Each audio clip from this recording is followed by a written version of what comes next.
Welcome to the CEN show, where we present the voice of the community. The Community Education Network.com is a platform to aid the effort of self and collective improvement. I am your host, Rasaki Maskani. It is my premise that our world is dominated by a system that's inhumane due to white supremacy racism, and it's my main goal to help bring forth a humane world system. The website is designed to collaborate with individuals who have the same mindset, and the website is open to new team members who have a desire to contribute to the cause of bringing forth humanity. Tonight's guest is Mr. Bobby, co host of the Counter Racist Code Show featuring Neely Fuller Jr. Mr. Bobby was on the show before the official launch December 9th, 2020, which was an interview that went very well. Mr. Bobby, thank you for your first interview and thank you for your time today. How are you? And can you tell us about the CRCS show and any other information you would like to share about yourself? All right, I sure will. Simply, the CRCS show is really the Counter Racist Code Show with Mr. Neely Fuller Jr. I'm just a co-host. I am the facilitator. I get Gmails and take phone calls from people all around the world, not just here in the concept called the United States. And Mr. Fuller answers those questions. Occasionally, someone will ask me a question, but I always refer them to him because that is his show. But I have embraced the concept because my eyes are open now to what's been going on and has been going on ever since I was born. And so as much as I possibly can, I try to help people so that they can understand what's going on in this concept here, particularly called the United States, which is really a corporation. Yes, sir. All right. So I have some questions for you here. Yes, sir. Okay. There's there's many people who have played a role in my development to live a productive and constructive life. Neely Fuller Jr. is one of those individuals. How has he affected your life? When I got introduced to him at first, I didn't understand the uh, the counter racist code show. I didn't understand what white supremacy is and how it works. But after I began to study it and see it, because I was surrounded by it all the time, but I just didn't know, I couldn't identify certain things. For example, where we used to live at, I didn't understand that we were redlined into that. I had to discover what redlining was. And then it went from there to how I was educated, learning different things and thinking that I had a chance to advance when I kept seeing the same thing, the same people that were into this situation, or they were controlling it. And I didn't know what that was until I discovered that we were and have been under the government of white supremacy, racism in every area, or at least the 9 areas of human people activity. And when I began to do that, I began to see that and then began to try and fight against that by doing what? By being truthful to produce justice. And I live by that every single day. Now, a person doesn't have to agree with that, and I'm okay with that. You know, I just say, do you, boo? But I try to explain to them by doing what? Telling the truth. If you tell the truth, you don't have to worry about lying. So you have to remember a lie, but the truth, you just tell the truth. Okay. All righty. Listening to your first interview, I could say that you're a person that's well studied and have a long career in broadcasting. What is your objective as it relates to the contribution to society? What I would like to do, particularly when it comes to broadcasting, just expose people to what's really going on. Remember when Marvin Gaye said, "What's going on?" That song. for some reason that struck me because I didn't know what was going on, but I wanted to find out what was going on. I got into radio, and I've been into radio when I was in my teens. I started off doing just spinning records and doing announcements. And then I got so good, I started to do sports broadcasting, which is still one of my favorites to do that. I broadcasted a couple of college games, and I did high school basketball games around here. I did news for the black channel that we used to have here in Columbus, WO8BV TV8, the heart and soul of Columbus, Ohio. I used to do that. Anything that I could to make my craft better.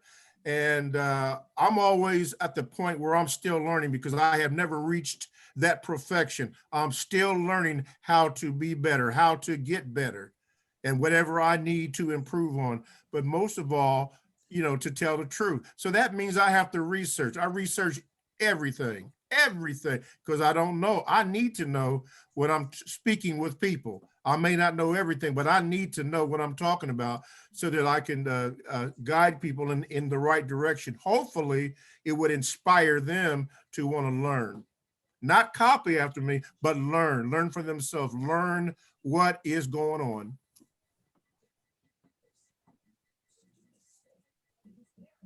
In the first interview, you spoke about understanding and how it has 4 parts. Can you explain that in more detail, please? Well, did you have those 4 parts, written down so that I can be clear, with you? Well, I know you said overstand, understand, and the fourth one was understand, understand, overstand, and I didn't know the other one. Okay. Well, see, we've been taught to understand, but we didn't know that there was another part to it, which is to overstand. They could be similar in some way. It depends on what your interpretation is. But what you want to do is look at it in at least 4 directions, and maybe 5. Overstand, understand, going to the right if it's necessary, going to the left if necessary to get that understanding. But if it's absolutely positively necessary, then you go right through it, through the middle. That way you get a total perspective of whatever it is that you are studying. Because you need to know that.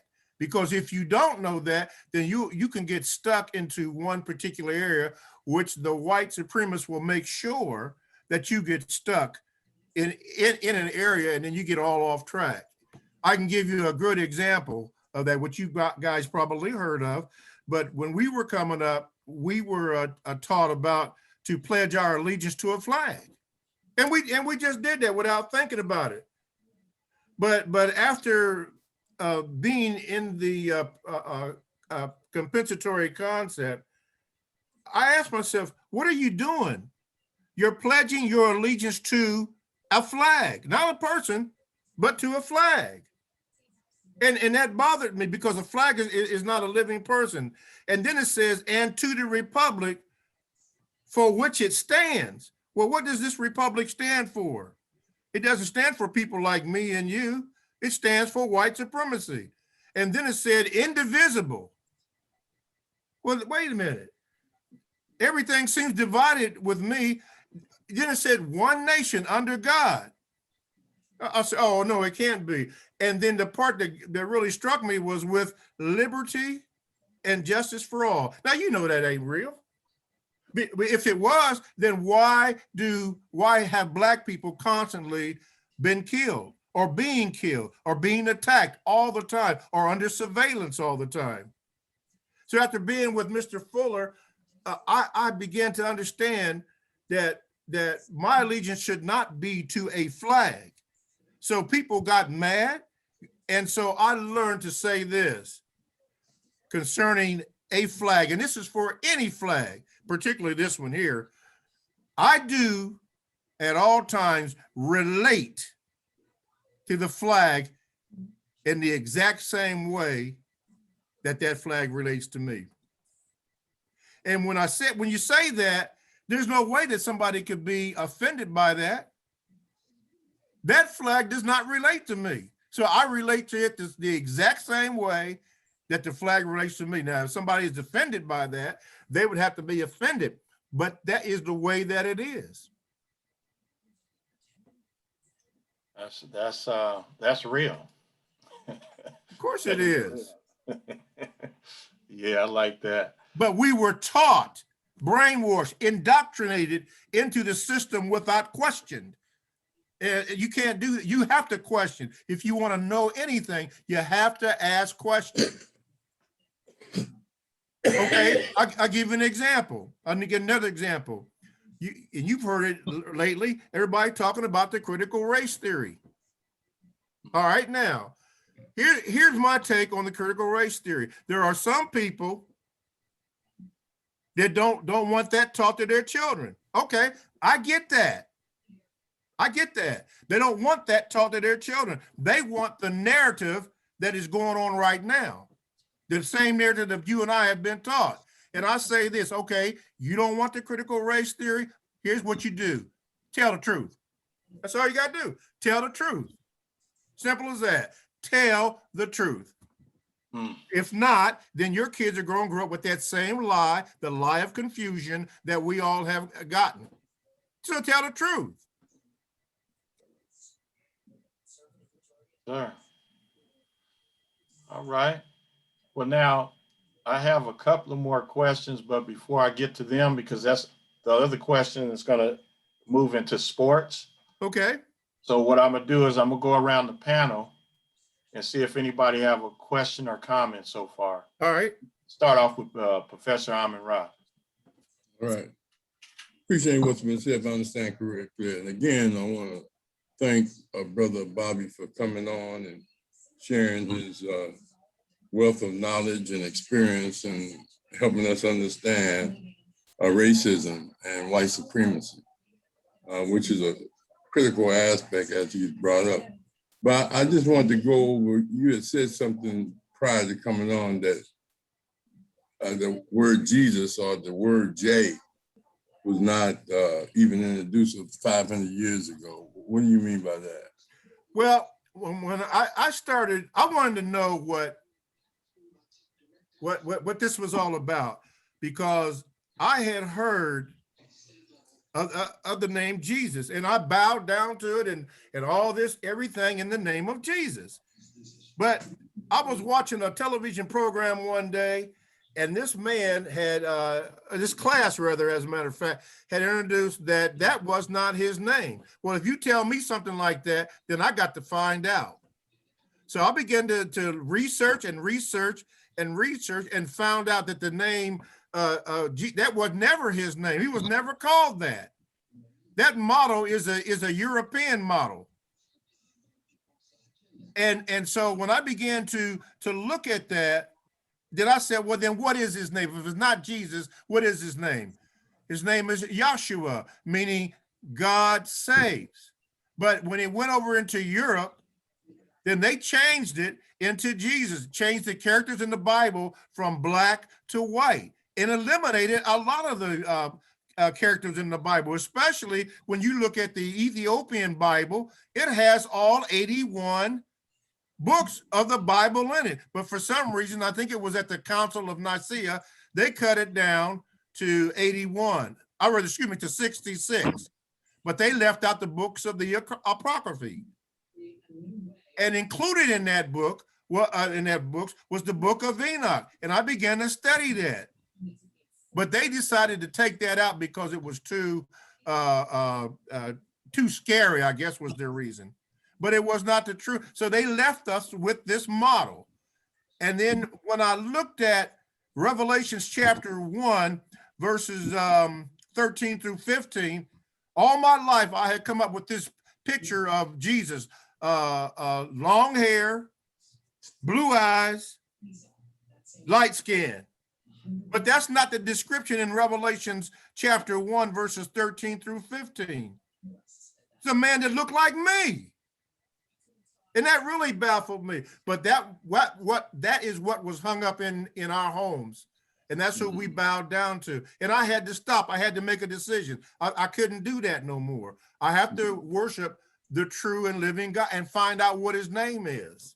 And I did, and I'm still learning and finding out what his name is and how I am supposed to act and what I am supposed to do. It's a never-ending process because that's important. Like they tell us that, we're told that we are great. Well, those aren't just what we are great, but we have been brainwashed into thinking that we're not. So therefore, people have taken advantage of us through the years. And they still continue to do that. I'm sorry, go ahead. Okay. The other question is, could you outline what you consider the best points in Neely Fuller's book, the color codes for dealing with racism? I think that's a very good question. And I think this, as he says at the beginning of every program, you need to understand what racism is and how it works. Because if you don't, everything that you understand will only confuse you. Right there, that's where you start. And that is a lifelong, everyday process. You see it right before you, especially when you look at tele-live vision. They call it television, but it's tele-live vision because they're lying to you all the time, trying to get you into a narrative so that they can control you and dominate you. But if you start right there, what racism is, he says, if you don't understand racism, what it is and how it works, then everything else that you understand will only confuse you. In the 9 basic major areas: economics, education, entertainment, labor, law, politics, religion, sex, and war. They got a lockdown on everything in every area. That's why I mentioned before we got on the program about it being a maze, because they have it locked in every area. You can't get away. You go to the legal area, the law, and see how they have that in. You almost have to really speak a certain language to do that. They have it just that convoluted. See, and so you're looking for justice, but you can't have justice in this world that is dominated by racism. It can't exist together. So you're not going to get justice. Okay. I'll save my other questions, Rashid. Okay. All right. Brother Doctor, question, comment? Yeah, I just had one question, and it's just a phrase, Nilly and Mr. Bobby always use. You're still learning. Yes. If you're still learning, the white supremacists still learning, how do you overcome? You overcome, and this is where your attitude and worship toward God, because to me, God is the ultimate teacher.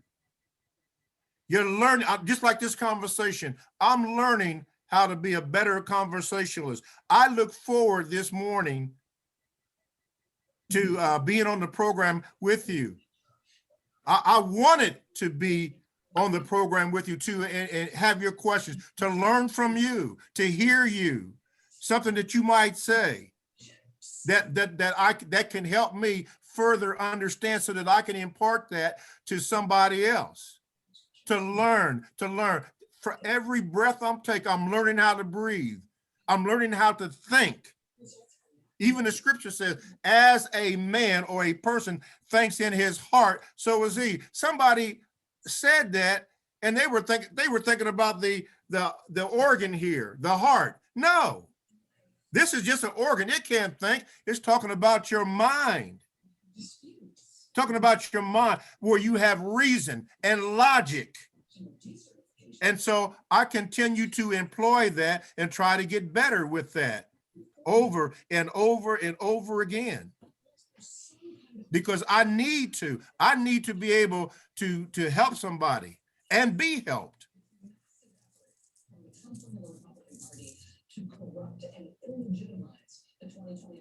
Brother Doctor, is that it? Yeah, so that's basic. So if you're learning your enemy and your enemy keeps growing from learning from you, that's my question. how can you top your enemy when he's learning your style and you're trying to learn their style? Where's that plateau where someone can grab the advantage? The plateau is truth. See, evil can never triumph truth. As long as you stay with the truth, I don't care if they are learning. Let them learn. Maybe it might cause them to change. I don't know. Let them learn. See, because if you don't, you'll get straddled down in different philosophies and all that kind of foolishness, which will do what? Cause you, it will stunt your growth. I'm a firm believer in the word of God, which says concerning that, it says, beware lest you be spoiled through philosophy and vain deceit, after the tradition of men, after the rudiments of the world, and not after Yahshua. Why is that? Because in Numbers 23:19, it says that God is not a man that he should lie. All men lie. So I don't put any trust in any man or any man-made institutions. I put my trust in God, and what I don't understand, I ask him to help me. He said, he that lack wisdom, let him or her ask of me, which I will give liberally and upbraideth not. I won't hold it back. I won't hold it from you. I will give you that knowledge, whatever it is that you need. But you have to be open to that and receive whatever it is that he has to give you. I want to be a better father. I want to be a better person. If I was married, I'd want to be a better husband. I want to be better than I was yesterday. So how do you get better? By being better. You never stop. So if they want to study me, go ahead, study me. Please study me. I don't care. I'm not afraid of that. Study me. If that's what makes you happy, go ahead, study me. You know, the Japanese, the reason why they were so good is because they studied the tactics of this enemy right here. They studied it and they knew what to do. Yes, I study them and I'm still learning them, the different things that they do, how they keep you down and why, even if they have to use other Black people to keep you down, whether they use a woman or children or whatever they do, monitoring us constantly. Surveillance. I'm not afraid of that. Monitor me. They could be monitoring this program. Go ahead. Do your thing. Knock your cell phone out. So let me kind of add to that a little bit. Yes. Now, when you're still learning, and as Brother Doctor is putting it, if they're learning, it's like I think he's looking at it as a race, right, Brother Doctor? So they're in one. I'm correct. Yeah, if we're learning their methods, like you said, but they're learning on how we're learning about them and changing their stuff based on what they're learning about us to keep us down more. So my question was, you know, we're learning every day and they're learning how to combat what we're learning, you know, what our strengths are. And it's just a never-ending battle because it's just like this virus. It keeps learning and keeps growing and mutating. But when does it reach a peak where? And I got one part which you said I like. It's the truth. And now they're changing the truth all the time, and it's still like they're still winning even when they're changing the truth. Okay, but see, truth doesn't change. What they do is they want to change. Once you know the truth and you still and you continually search for the truth, you understand that is one of the tactics that they use, changing stuff around to do what? To confuse you. Correct. And if you buy into that, you will be confused. Truth, stay the truth, period. Correct. So by introducing all these different things, it brings about confusion, which allows them to dominate you in every single area. I'm not racing against them. I'm not. What I'm trying to do is learn the truth and expose that. And then try to help my other brothers and sisters, try to do that. Try to learn more and more and do what? To be produce justice.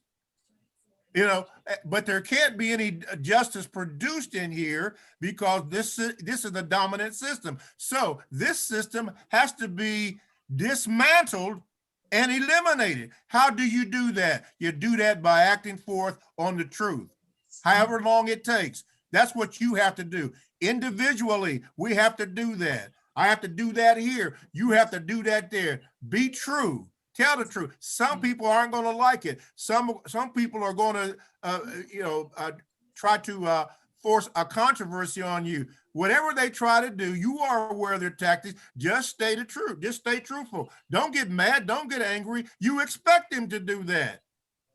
You expect them to do that because that's what they do. They want to do that because they want to trip you up. They don't want you to know the truth because the Bible tells you, you shall know the truth and the truth shall make you free or set you free. I'm not going to get into that particular part, but it sets you free. Your mind becomes free instead of clogged down with going this way or going that way. Should I do that? Should I do that? No. What you should do is what God say do or Yahweh says do. Okay. All right. I had a little bit more because I was going to get into constructive results as it relates to what Brother Doctor was saying, but for the sake of time, I'm going to go around. So I want to go to Brother Mashinda. Question, comment, or not?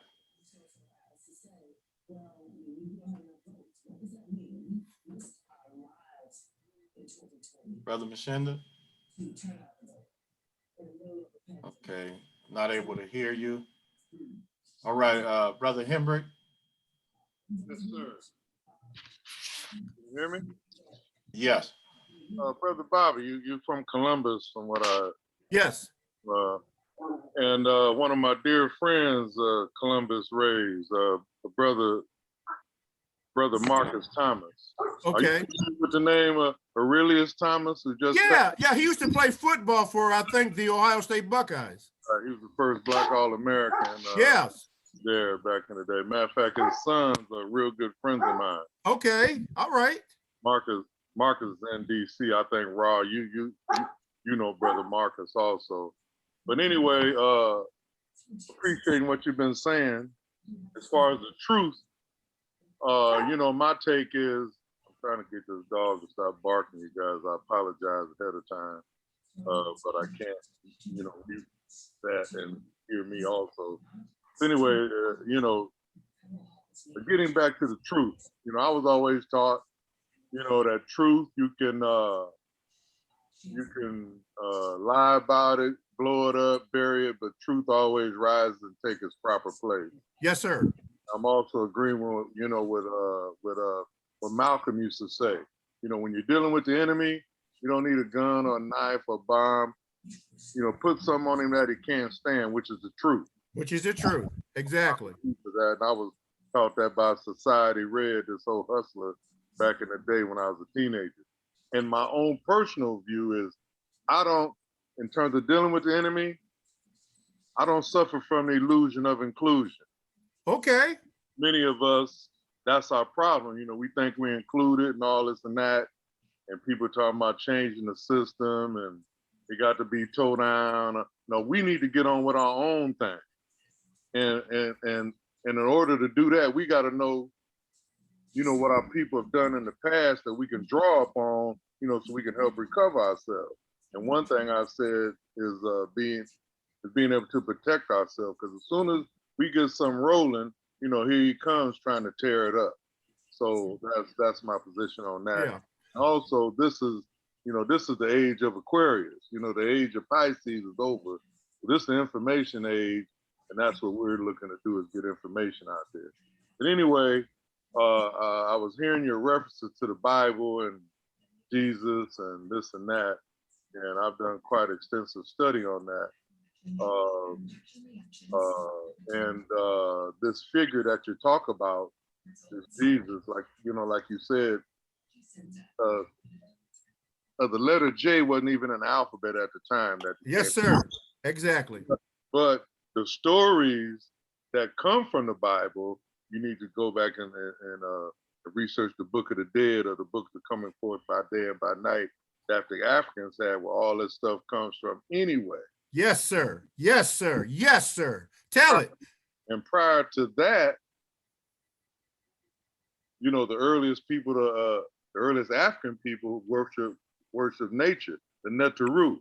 So nature is the key. Like you said, what man does, you know, and everything man puts his hand on ends up getting corrupt and what have you. But nature stays the same. So our thing is to get with nature and have a commune with nature, and nature will show us the way. It's not no he, this figure God. Matter of fact, if it is one, it's probably more female than it is man as far as history goes. And so I just want to, you know, interject that stuff in there, you know, because I think that's one of the holdups of our people, is thinking that book is the book of all books and it's going to be our savior, because a lot of them, they sit around waiting to be delivered, you know, when you were given stuff to get off your own butt and do some stuff yourself. And the last thing I'm gonna leave you with is we can never free ourselves and get where we're going as long as we're using the tenements of the people who put us here in the first place. As long as we keep gravitating to that, trying to adjust that, trying to figure out that, we're doomed. Mm-hmm. See, We left enough stuff here for us to draw upon. Yes. To recover ourselves. I'm gonna leave it there and let you comment. Yeah. See, there is so much truth into what you just said, and that's one of the things that I discovered in the book of Enoch. See, the book of Enoch is so descriptive of stuff that happened before the Garden of Eden and so forth. I think the Book of the Dead, I think the Egyptian Book of the Dead was mentioned and so forth. See, there's so much that was kept out to keep us from having the knowledge of what's going on or what had gone on. And we were put into a, if you will, a mental prison by people who wanted to dominate us, and they did, because we don't know who we are. So we arguing against each other about stuff, and we're still in the same prison system. You can't do that. You can't do that. So this person is over here and that one is over there. Let's come together and let's study what God have to say. If you don't want to call him that, okay, fine. Or you don't want to even call him a him, that's okay. But let's study and find out. Or you say nature, let's find out. Let's find out together. You have a take. I need to understand that. I need to understand that to help me so that I may be able to help somebody else. That goes back when the brother asked me about still learning, because I am still learning. I'm still learning more and more and more. And the more I discovered about Yahweh, he is beyond, and I'm going to refer to him as a he is beyond forever. Now, you know how the end of forever, to get to the end of forever, well, he's beyond that. I mean, he's just so expansive, because he really can't be contained in what we contain self is. He's just that much more powerful. The more you get to him, the more he becomes expressive to you, and the more you can begin to orientate to people, and probably or mostly maybe you can get to them. Are you going to get to everybody? No, because everybody's not going to receive it. In fact, most are not going to receive it. They're not going to receive what you say or any other people on the panel. Most people are not going to do that, but that doesn't give you a reason to quit. If anything, it should give you a reason to go on, you know, and you don't get mad, you don't argue, you just keep on going. You keep on going. Our problem a lot of the time, and you were correct in that, we want to get mad at one another, or I ain't for that, or whatever it is. But I want to hear what the brothers have to say. I'll give you an example. All them lies that they told about the Black Panther Party. All them, and we believe that. Everything that we learned through the eyes of the oppressor. And then you come to find out that it wasn't even true. That was really something. But the national narrative painted them as being, you know, bad people, anti-government, and all that kind of stuff. You know, they don't want to talk about the food co-ops, the educational programs, and things like that. They don't ever want to talk about that. They just want to talk about the violent things. Who knows? They may have planted people in there because they do stuff like that. in order to get the people into a way of thinking that is subversive or contrary to the national narrative, which always puts them on top. Counterintelligence program. Yeah. Pro. Yeah, COINTEL. Exactly. Yeah. Exactly. All right, let's get to Brother Muko. You know, before leaving, Brother Mo, I just share with the brother that, you know, it would be good for him to do a study on you know, chronology with all of that stuff that he's talking, you know, Yahweh and Enoch and all of that in the Book of the Dead. Need to do a study of chronology to see what sprang up into what. And I'll just leave it at that. Okay. That's a whole subject in itself. Thank you, brother. All right, Brother Muko. Welcome, welcome back. Absolutely, absolutely. Greetings, everyone. Still learning, everyone. Definitely. Hello, Mr. Bobby. Hello, Brother Muko. Absolutely, absolutely. Listening in and total agreement. Everyone's talking really logical. The brother that was just on talking about the Netaru, definitely on point. Mr. Bobby, you know, I've known you for a while. Yes, sir. And we have definitely been on a codified mission, still on it, still learning, as you say. For the audience, the brother that just came on, before the brother that was just talking, he asked the question of how do we, if we're still learning and our enemies are still learning, how do we overcome? Mr. Bobby, he hit on a lot of good points, but one point that he left out that he always hits on, it was just probably so much racing through his mind, is the redefining of racism, white supremacy. We always have to keep learning because they're always redefining it. And you were right, brother. You're right. They always try to change what we know as the truth. And a word Mr. Bobby has not used, in which I'm very grateful he hasn't used, was a word called believe. You know, a lot of these religions, which a religion is just a strong belief backed up by a lot of action. A lot of these religions just want you to believe. And one thing that Neely Fuller and Francis Cress Welsing always expounds on is that religion, the biggest religion, is white supremacy. Okay? So if we're all being logical, and still learning and always striving to be the most polite person in the room, I trust that we will pay more close attention to nature and how we fit in space and time, because that's what nature shows us. And nature shows us a lot of things that we're doing that's not natural, such as forgiving. Nature doesn't forgive. And I would beg everyone to think about that. And if you think nature forgives, I would like to hear an example of how nature shows forgiveness. There's a lot of things that we do not do, and paying attention to nature is one of those biggest things. So, Mr. Bobby, my question to you, I'm sorry with that long rant, everyone, but my question to you is, can you further explain how confusion in every area of people activity is what helps and keeps racism thriving, racism, white supremacy?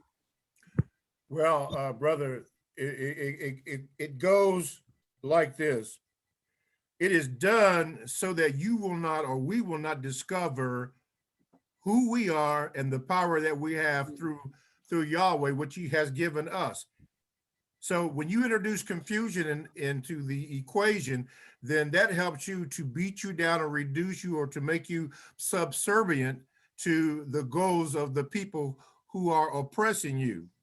One of the things that really got me because I believe that Yahweh created everything, even created creation, because that's just him.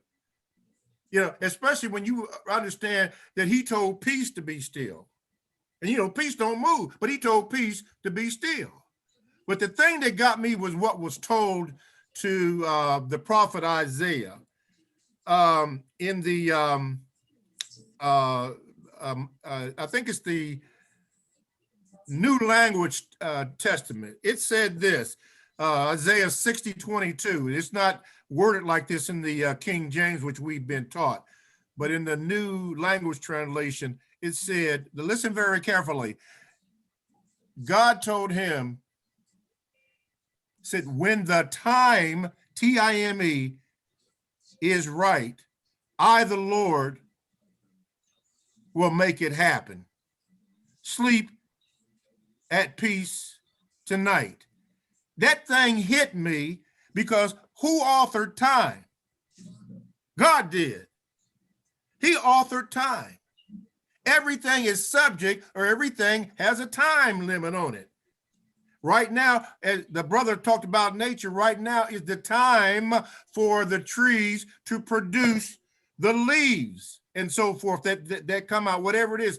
In the wintertime, it's not the time, but God said that they're on a time scale. When the time is right, I will make it happen. Not you, not man. I will make it happen. And he's very consistent with it. I will make it happen. So you got all these diseases and things running around here, and all these people trying to come up with things to combat it. I can't find the word right now. But listen, when I looked in the word in Revelation chapter 22, verse 2, the last line, this is what God said. In the last line, he said, the leaves and the trees are for the healing of the nation. There is nothing in this world that a man can produce that God hasn't already have the antidote for it. But we've been led to believe in pharmaceuticals and all these companies that do certain things. Why? Because it's money. Did he not say that the love of money is the root of all evil? And so that's what they do. But nobody wants to talk about the fact that God, what God said in the last line of verse 22, the second verse in verse 22, 22:2. Nobody wants to talk about that. Why? Because ain't no money in it. Ain't no money in that. So they get everybody hooked on these drugs and so forth, so they can make money off of that rather than relying on the word of God. So we're all confused. We're all messed up, and we don't know what those things are doing to us. When I was coming up, we used to have what they used to call, well, the medical profession called them witch doctors. But going back to what the brother said about nature, these people were skilled. They knew how to get certain herbs and put them around your neck or whatever to heal you. They knew, but because they weren't part of the medical community, then somebody put the term witch doctors on them. But we were never sick when I came up, because there was somebody who knew what to do. The indigenous people, they understood nature and worked with it. They weren't sick like that. But when these people came over and did what they did, that was part of the area that they used to get people sick. So yes, nature, absolutely. Brother. Absolutely. All right. Okay. Let me get to there's a new person on here, Brother Bermuda. How you doing? Hey, all right, brother. I don't know if you can hear me or not. I came in kind of late. Oh, is that Brother Ron? Yeah, can you hear me? Ron, boy, I didn't recognize you until now. All right, Brother Ron. Brother Ron, do you have a question or comment? Oh man, I'm just listening, man. It's all power, I'm kind of taking in a little bit of everything, what everybody's saying, because it's all power, all ties in together. You understand, one way or the other. I will say, my comment will be as far as understanding who we are and where we're coming from. We definitely have to start from the flood. And then if you don't want to start from the flood, you got to start from the transatlantic slave trade. That's how you find out who you are. Because everybody wasn't brought over here by ship. Only our ancestors was brought over here by ship. So if you just go backwards on that, you can distinguish, you understand what tribe you came from and who you are as a people. Now, as far as, the weather and everything else, I mean, like I said, it all coincides with each other, Yahweh said he uses the plagues, for our amendment. He plagued Pharaoh, you understand? Used everything, you understand? The weather, the bugs, he used everything in order to get a person to understand that, I am who I am, So, I just appreciate, the brothers, man, right now, this day and time, you understand, communicating with each other, because, this grabbing power from each other, man, is the only way, we're going to succeed, today. So, I just want to listen in, man. I thank all y'all, man, for your words of knowledge, and hopefully I'll see you next time. Right. Okay. All right, brother. Let me say this. The brother brought up the Atlantic slave trade, and he certainly, he can certainly say that. And the other brother had mentioned about going into chronologics, and that's a good point to bring that up. I don't know what kind of chronological order that would be, but that would be a process like that. But going back to this brother right here that just said something about the slave trade, what I just found out, maybe I would say about a couple of months ago, is that we always talk about, and what we have seen is the West African slave trade, which they migrated down to Haiti and all that kind of stuff, South America. But I didn't know there was the East African slave trade. I didn't know that Israel, or the so-called nation of Israel, is a part of Africa, Northeast Africa, when I found out the information about the Suez Canal and what they did to make it look like that it wasn't even a part of that. Word. I mean, see, that's what I mean. There is so much knowledge out there. So, that we need to acquire, and we get that. God, Yahweh felt I was ready for that, and I got that. I said, wow, I never thought about that. The East African slave trade. I never thought about how they dug up and created the Suez Canal. There was a river already there, but how they widened it and made that up to make Israel, the nation of Israel, so-called, be there, or the Middle East, which is a made-up term. They made it that way to make it look like something that it's not, and taught in the history books. Yeah.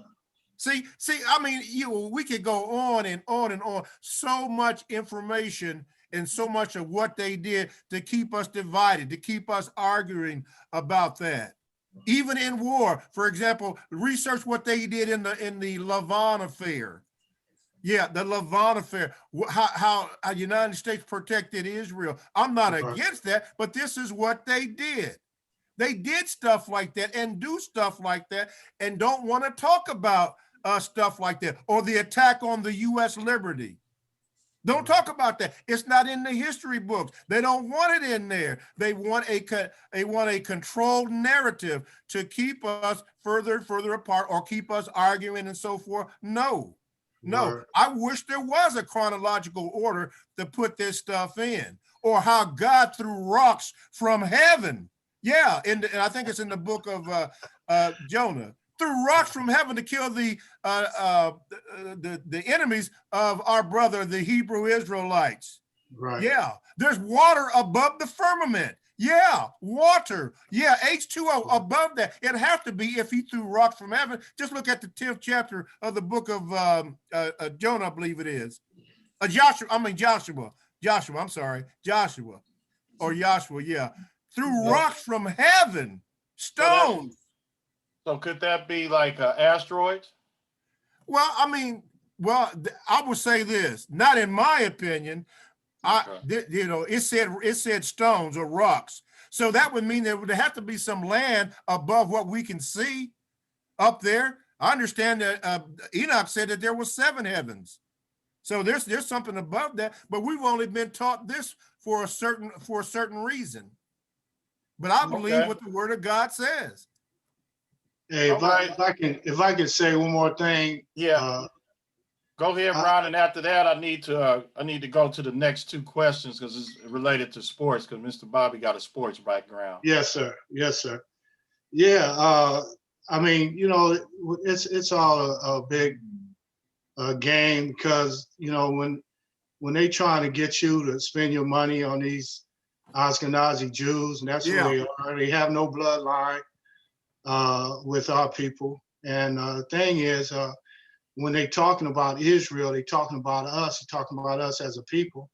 They're not talking about their land because they, the 12, it was Abraham, Isaac, and Jacob. Right. Jacob's name was turned to Yahshua turned, or Yahweh turned his name into Israel. Yes. So he's the 12, the progenitor of the 12 tribes. So Yes, sir. that's who the book is talking about. Yes, sir. And I don't care what book you coming out of, whether it be the Quran or whatever book you coming out of. That story is there, and that's Israel is Jacob. Jacob is the children of Israel, which are Hebrew Israelites. Yeah. Yeah. So yeah, man. Thank y'all, man, and I appreciate y'all listening to my comment. But thank you for the power, man. I appreciate it. Much All love right. to you, brother. Thank Much you for love to being you. here, Brother Ron.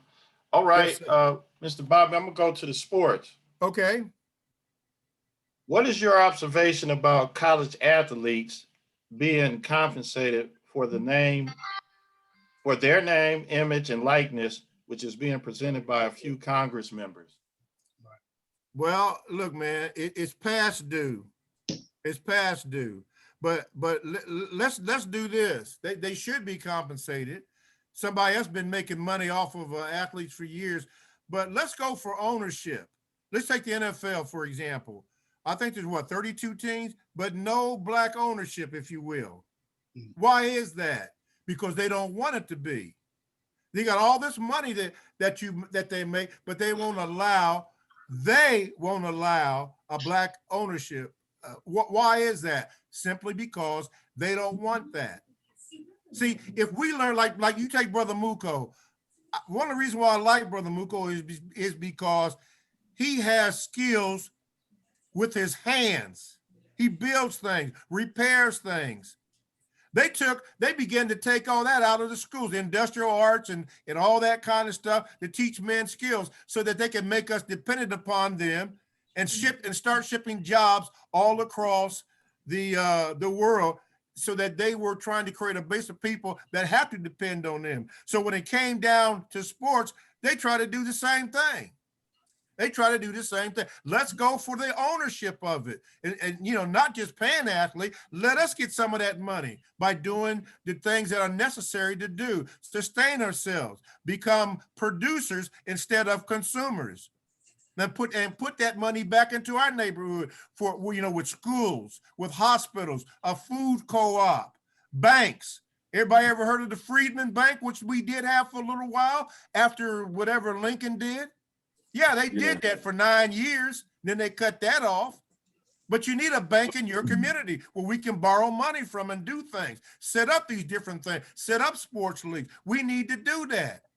They can come in our neighborhood and set up businesses, but we can't do that in their neighborhood. There's something wrong with that. So yes, sports, that's right. With broadcasting, oh yeah, broadcasting, right? Black TV stations and all that kind of stuff, black ownership. Now I found out that BET was Bob Johnson, but the people that own it are now white. Now over here, I do get the Black Information Network, BIN, and then there's the Black News Channel on television and all that kind of stuff. I don't know who owns that yet, but you have to do that instead of getting our news, you know, which is basically screened into whatever it is that we're supposed to be hearing. It's screened, you know, it's monitored all the time. But anyway, down in sports, yes. Let's do some ownership. You know, been past that time. Absolutely. So you agree that college athletes should be paid? Oh, absolutely. Okay, good. I'm in agreement with you. It's a way to do it. All right. So now Sha'Carri Richardson is on a 30-day suspension for marijuana use, which Okay. keeps her from competing in the Olympics.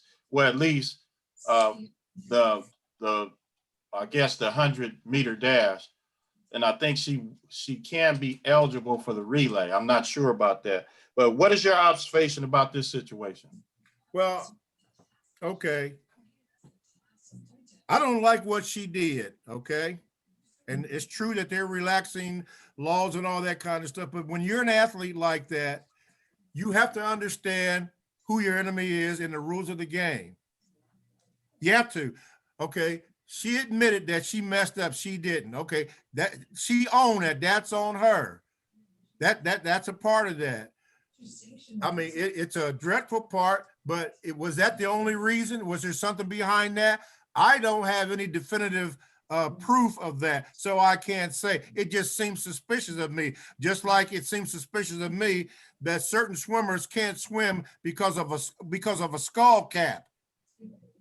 I don't understand that. How is a skull cap, you know, put on the head of a black person? You can't wear that. Why?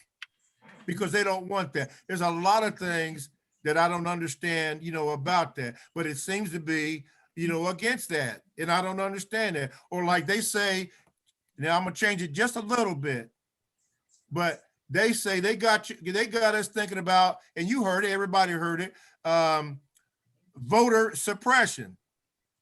But see, that's not what it really is. It's not voter suppression. It's racist voter suppression. Do you see that in white neighborhoods? No. You see that in black neighborhoods. So let's call it what it is. It's racist voter suppression. That's what it is. They always bring it down to that, but they tell you it's that, and somebody makes money off of that and gets us all going this way, like in football, and you know, a fake play. They got you all going this way while they going the other way. You got to understand their tactics, because this is what they do and have done and keep doing for years. So Sha'Carri, I wish that she could compete, but she knew the rules, and she shouldn't have had it in her system, but she did. She owned it. So this is what comes with it. Yeah, I know. I had a conversation with Brother Doctor, and I said that basically I said the same thing. If you knew the rules and your objective was to be in the Olympics, you had to, you know, be disciplined enough not to break those rules. And, you know, but they're going to find ways to eliminate people of color. That's you know, great. They always have. Yeah, if you get caught in that net, they're gonna catch you. I don't know if you're old enough to remember a time when they said that a black man couldn't run a mile, and couldn't run a marathon and all that stuff. You know, we were supposed to have tails and all that kind of stuff. And man, brother's been breaking that stuff for years. It's all a lie. That's what I've been trying to tell you. It's all lies. All lies. All you have to do is present the evidence, analyze the evidence that is seen. They're lying. They always do lie. Then they put that on television to enforce the lies, to indoctrinate you in the lies, and we believe it and repeat those same lies. That's why you have to think. You have to think. Why think? Because thinking, if you think about something, you look at it, then logic comes in. Where do you get the logic from? You get it from Yahweh, who created the whole universe. Logic. Their thing is illogical. So now you're going to put somebody in jail for giving somebody a drink of water while they're standing in line to vote. What is the logic behind that? All I can say is they don't care about us. Exactly. They They do exactly. not care about us. But Exactly. yeah, I just be thinking about little songs coming to my head. You know, Right. they don't care about us. See, let me tell you Yeah. something, brother. See, there's something that they don't want, and that is they don't want you or me or the brothers that are here to gather together, because there is much strength and much power in there, just like a marriage. Even Yahweh said that wherever 2 or 3 are gathered together in my name, I would be in the midst. Who's more powerful than Yahweh? None. So you get 2 or 3 gathered together in his name. You talking about a power base. You get a man and a woman together that's involved in a marriage. 2 or 3 are gathered together in my name. That is a power base. So what does the adversary try to do? Break that up, break the families up, because they don't want that power in there. I came up when there were men in the neighborhood. Their fathers were at home teaching their sons different things. They wanted to break that up. You cut the head of a snake off and it's going to die. Yeah. Yeah. So what I'm gonna do is I'm gonna go around the panel one more time.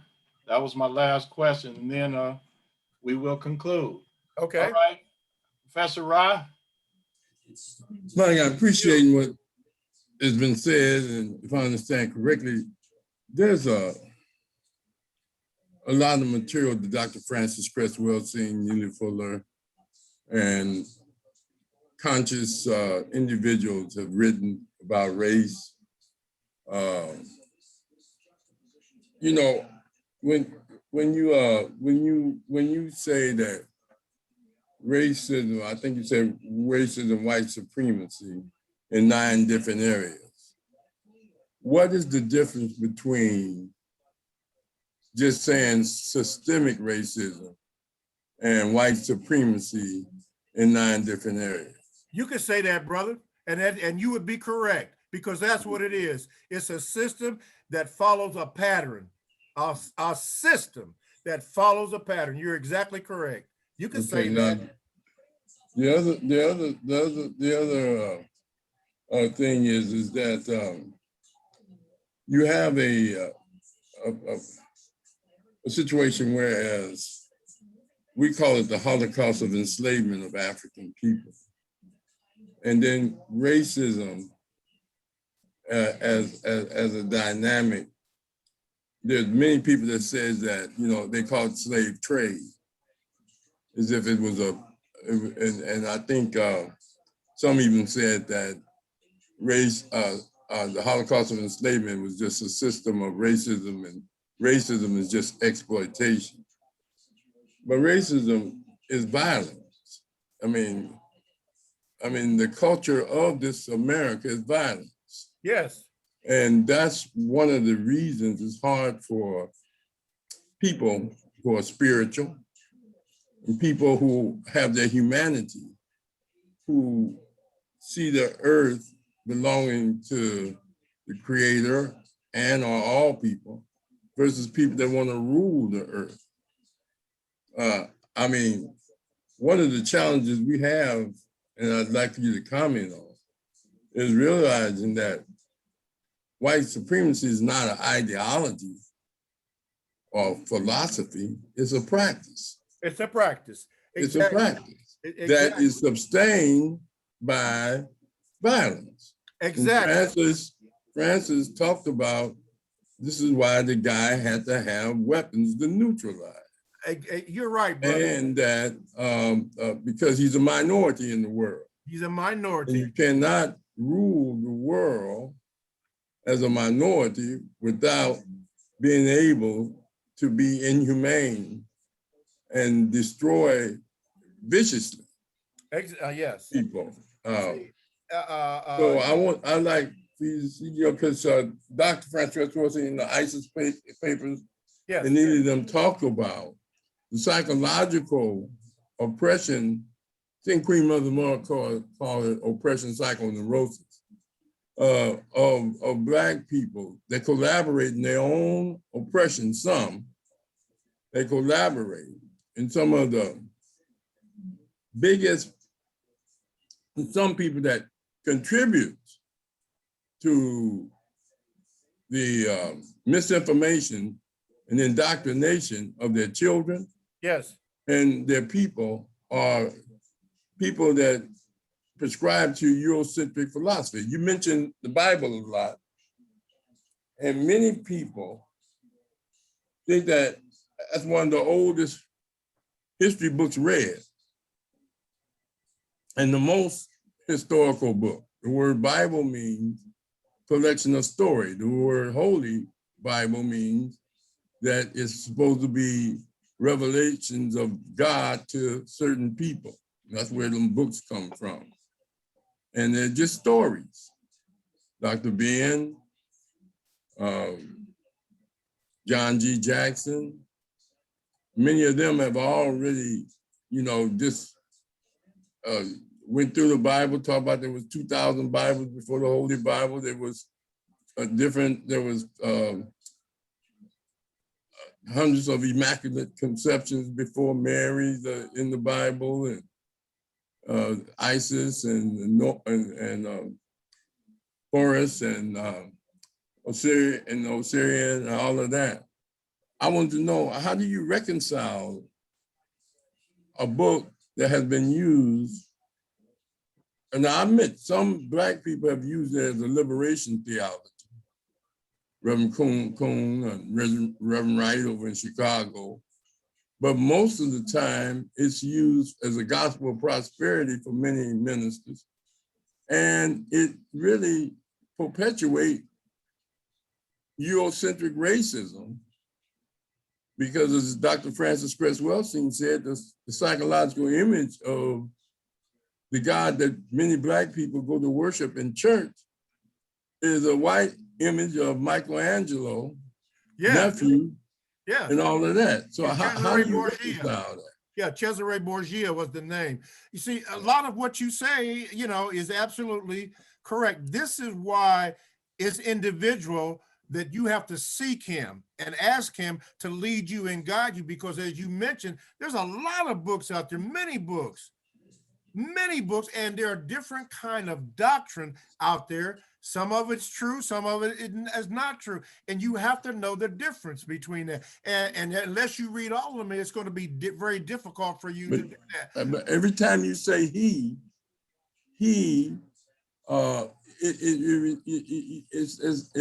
it's like saying God made people in his image. And so he looks like us, or we look like him. Whereas nobody's seen, or nobody know, and you can't, if the universe is so big, so dynamic, the image may not even be in human form. If you know what, and you might be right about that, but what you have to do is you have to seek God, okay? You have to seek God for yourself and let that revelation that God gives you become you. I use he. Okay, maybe that's offensive to some people. It just might be. Okay, you learn what to do. You learn what not to do. And then you continually go on. As we started out, I'm continually learning. We all are learning. Maybe one day I'll come to that, and maybe that may not be, it, but you don't stop. You're always on a quest to still learn. Just like when you mentioned about it, the Holocaust, our mind has been conditioned to think of the Jewish Holocaust. They say, 6 million people, whatever. But they failed to mention what King Leopold of Belgium did. 15 million Africans in the Belgian Congo was killed, murdered. See, there's so many different things that you could get into. And sometimes they are designed to keep you sidetracked or to keep you in one area and not advancing so that you will give up. We don't even know who we are. But if you study and seek God, say, Lord, I don't know. I need you to help me to understand, to decipher that. You said I could call on you. So I'm calling on you to help me through all this stuff that's going on. Because you're right, brother. It is a mess. It is a mess. And somebody will take one word that you say and just take it to extreme, as if it is the worst thing ever. Especially when I refer to it as he. Some people say she. You know, all different kind of things. But you have to be honest and truthful in your approach toward him. I don't understand this, yo. I need you to help me. I need you to help me, and I need you to show me. That's the truth. Do it that way, and that'll put you on the truth. Is it going to come overnight? Nope. It's going to come with years and years of study from many people that have written honest books, many studies, not just Fuller or Francis Cress Wells and Dr. Henry Clark, all of them, many people had something to say. All right, Okay. now, you had something else, Rob? No, he did a good job responding. All right, thanks for that. Now, Brother Muka, I'm gonna come to you. I'm gonna go in the same order I went in before, just to keep it the same. So I'm gonna go to Brother Doctor. Question, comment, Brother Doctor? Yeah, I had one question. Brother Bobby brought up talking about the football and sports, the ownership. This is what, I always ask a question around, the barbershop, and never got a chance to ask someone like you with your knowledge and your understanding of the system. Why don't all the African Black players get together and form their own league? Because you said it would be much strength and power. You have a power base. So there must be some kind of consequences that they know that I'm not familiar with why they're not doing it. And Professor Rod kind of touched on something that had me thinking, because if they form their own leagues and cut out the white supremacists, white money, would they have to become inhumane and vicious to keep that running? Is it, you know the system? Tell me why. What consequences of that? Let me put it this way. Okay, you bring up a good question. Here's the fact. It's real simple. I mean, really simple, because they don't want to. They don't want to do it. They make money off of it. That's their big thing. They don't want to do it. So even if the brothers get together, let's say 10 athletes get together with all that money, they got to go before a board, and all these changes to get through, and then they get to be elected or not elected. They simply don't want it to be there because they want to keep all the money to themselves. I will give you an example. They told you, when I say you, I'm talking about me.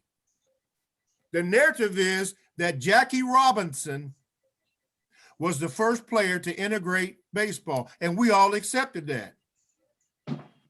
But then when I started to research that, I found out that that is not true. The person that integrated baseball, Black person, was by the name of Moses Fleetwood Walker. And yes, the Cadillac was named after him, Cadillac Fleetwood. Moses Fleetwood Walker back in the 1880s. That is in the historical documents and records, and his statistics are in Major League Baseball. But they still say that Jackie Robinson infiltrated it. All right, let's go further. Why did they do that? Because the Negro leagues were making money. They had hotels, restaurants. They were in Black Arab newspapers. There was industry surrounding that. The Major League Baseball was losing money. People didn't want to come out and see that.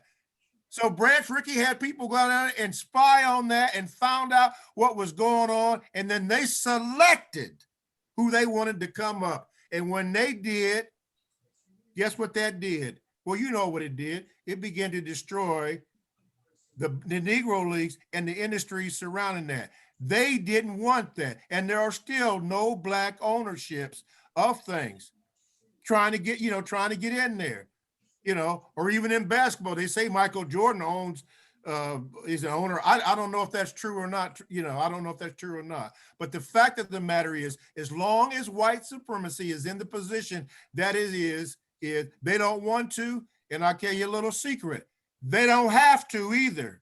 That's why it has to be changed. It has to be changed where it is honest and fair, but they don't want that. They want all of it to be dealt their way. So they got to keep the narrative the way that it is.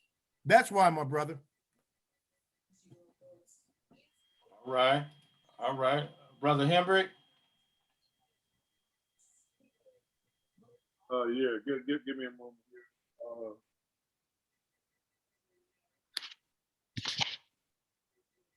I could go to Brother Muko and come back to you. I'm Are ready. you ready? I'm ready. Getting back to the nature thing, well, first of all, the thing about Fleetwood Walker, you guys want to read about all that bogus history, you need to read the book called $40 Million Slave. It has all that in it. When Brothers Rule, or about Fleetwood Walker, about horse racing, about cycling, all of that stuff, fencing. What's the name of that book, brother? $40 Million Slave. Okay, thank you. His name is Michael Reardon, I think his name is. You say $40 million slave? Then there's another book called Great Negro Jockeys. There was some slaves that were jockeys and trainers that lived better than some rich white folks. I heard about that one, yeah. But I'm a historian by trade, if you didn't know. That's why I told you the chronology. And Yeah. Chronology and nature and God and all of that.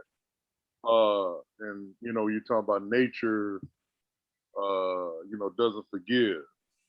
Let me just read a quote to you that I mentioned last night on the show, and I'm sure Brother Ross County, Brother Raw already have it. It says, "Man is the most insane species.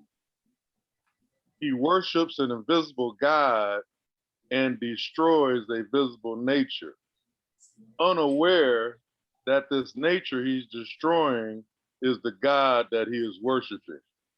Now, let me follow that up with what the brother said about, nature that doesn't forgive. For example, you look around the world where these catastrophes have occurred, earthquakes, hurricanes, these fires, floods, all of that.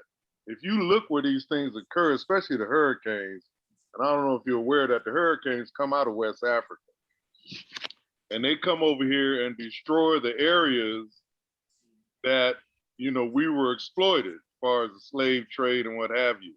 Every time they hit, where the slave trade was going on. Yeah. And those fires down in Australia, the thing that they did to the Aborigines. Yeah. And so on. And, all over the world, these things occur, like the volcanoes in Hawaii, kind of destroys those areas where these affluent white folks have taken residence. And so I just wanted to point that out, that,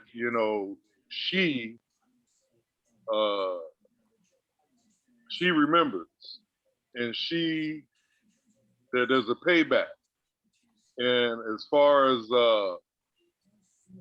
chronology, like the Bible, you quote it a lot. And let me just say this to you, brother. From the time those stories were originated until the time the book came into being was about 1,000-year period. So, they had 1,000 years to come up with these parables and what do you call them? What's the word for a story to not be true? Illustrated allegory. And that's book is, but I would suggest to you that you check out a current pastor. You may be familiar with him already. His name is Ray Hagan, and he's one of the few ministers out there who I have heard that are putting down the truth. Yeah, I heard of him. Yeah. And I'm just going to leave it at that, because that's a whole nother discussion in itself. But like I say, we can never free ourselves as long as we're, holding on to what we got from him. And that's where we got that from him. So anyway, appreciate your conversation tonight. I'm gonna talk to my boy Marcus to see if he is. Can I ask your last name? I just missed the Bobby. It's West. Bobby West. Yes, right. You're a radio broadcaster back in Columbus? Yes. Okay, I'll talk to him about that. He's familiar. Anyway, appreciate everything. Everybody, take care. And I'll just listen to the comments as we end up the meeting. All right, thanks.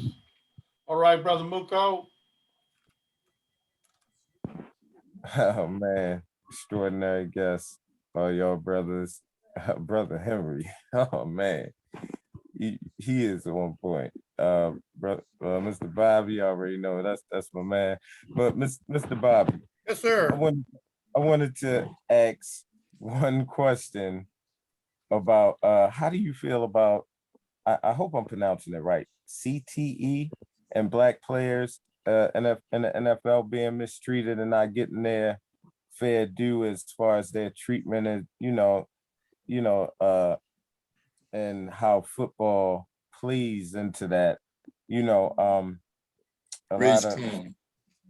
right, exactly. A lot of our young brothers. I mean, even my sons. I have 5 sons, so all my sons like to indulge in the sport of football. And I remember about 5 years ago when I stopped them from playing the sport. It was kind of hard for them to adjust to it. But how do you feel about that and the mistreatment of specifically Black people in the NFL about that? I'm against any mistreatment of, in particular, Black people in any area like that.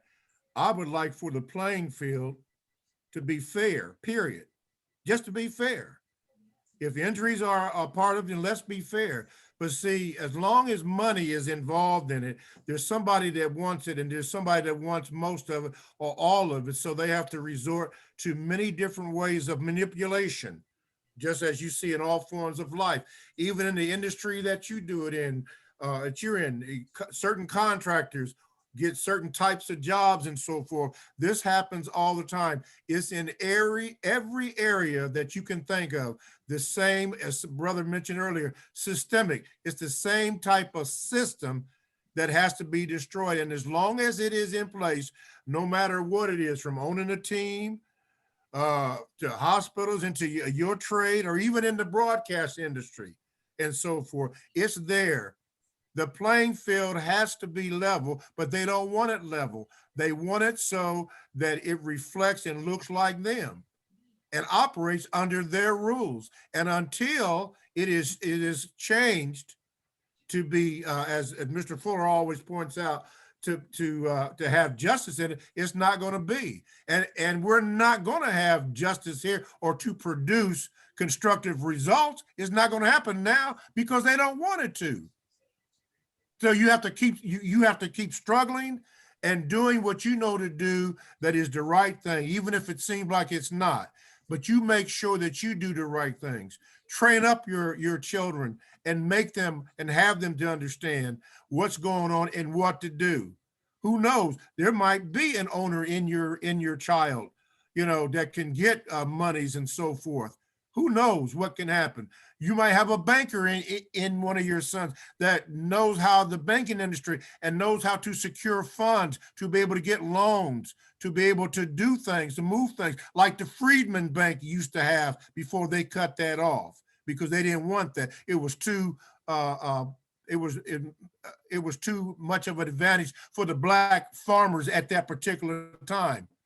See, they didn't want that to happen. They didn't want them to take over. And black farmers today are struggling today, trying to get a piece just so they can make a living and feed their family. But they don't want that.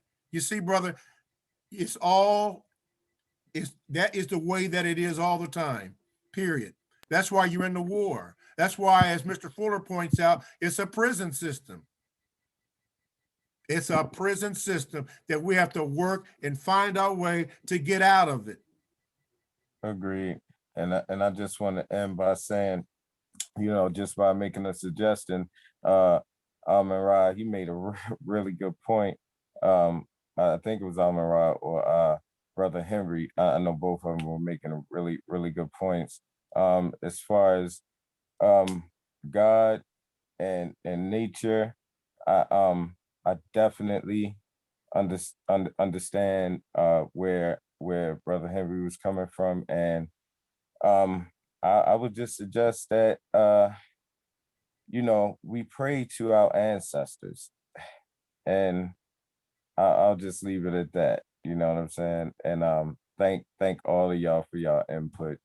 It's always extraordinary every time I get a chance to tune in. Thank you, Brother Rashiki, for definitely giving me a heads up, and Mr. Bobby, I will always tune in and see you Wednesday. Yeah, appreciate you, man. Appreciate you. So, All right, thanks, Brother Muko. Okay, Brother Bermuda. Brother Ron, is that your new name? You got to unmute.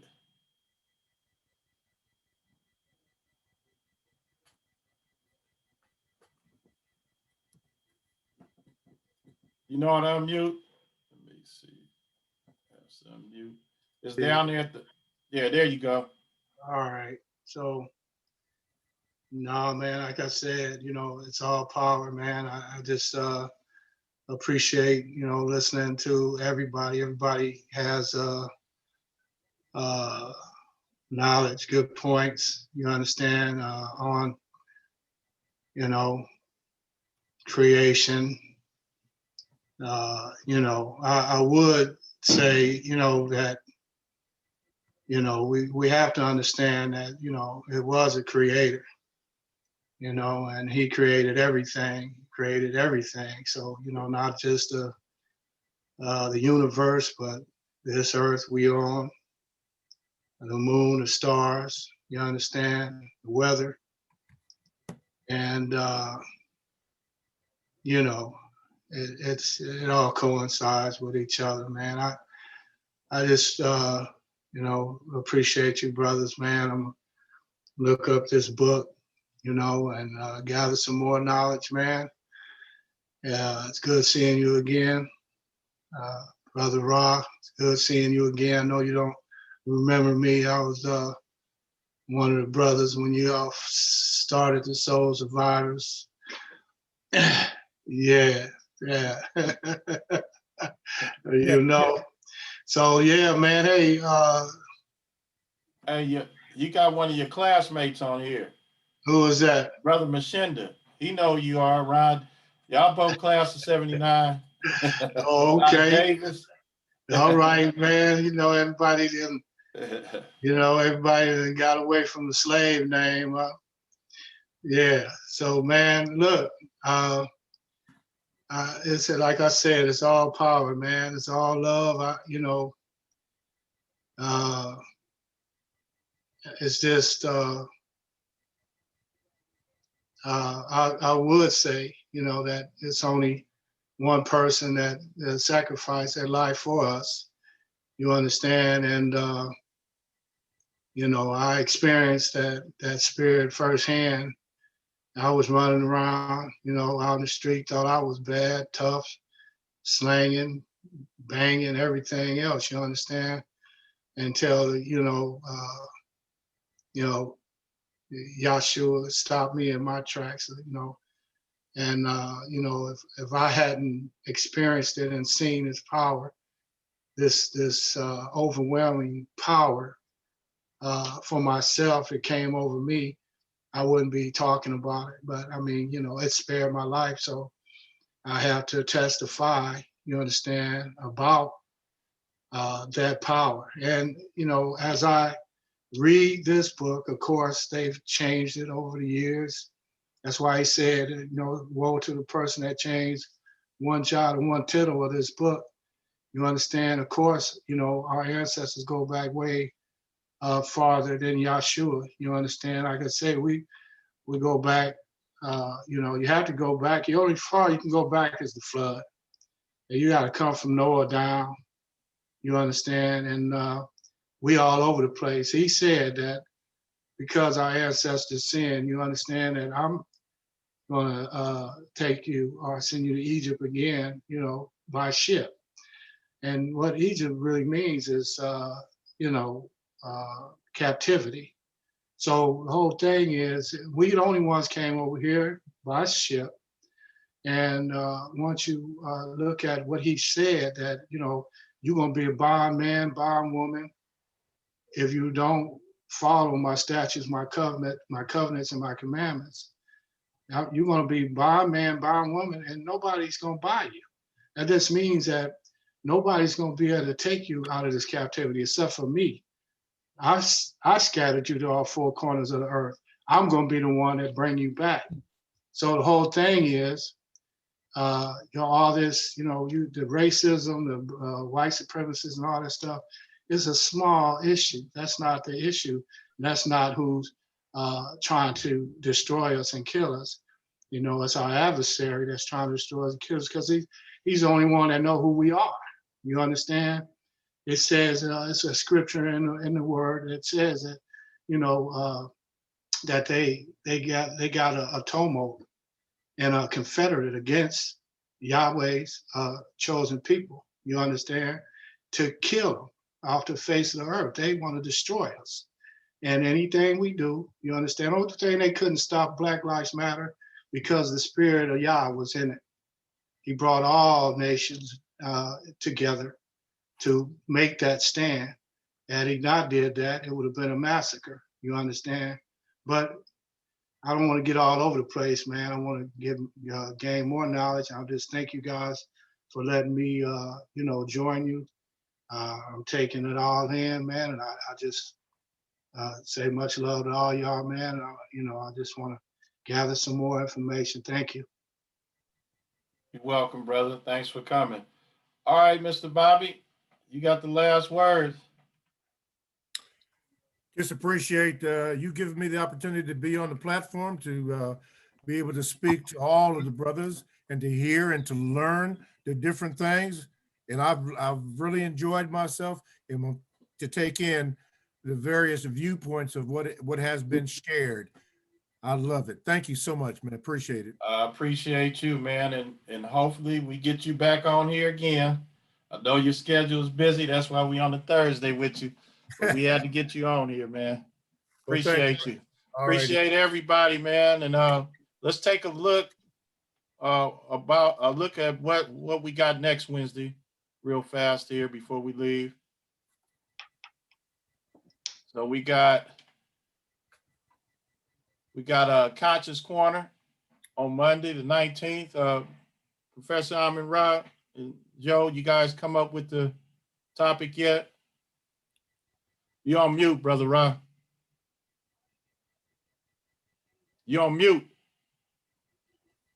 We haven't come up with a subject yet, but you know we'll be letting you know. Okay. So now on Wednesday, we got Willie Davis, NBRPA, National Basketball Retired Players Association. He's the president of the Dallas chapter. That should be very interesting. He's coming on next Wednesday. So that'll be interesting. So now, again, I want to thank everybody for being here. Mr. Bobby, you're welcome anytime. Yes, sir. Anytime you have time, come and share with us. And I'm going to say each one teach one. Good evening, everybody. Word, word.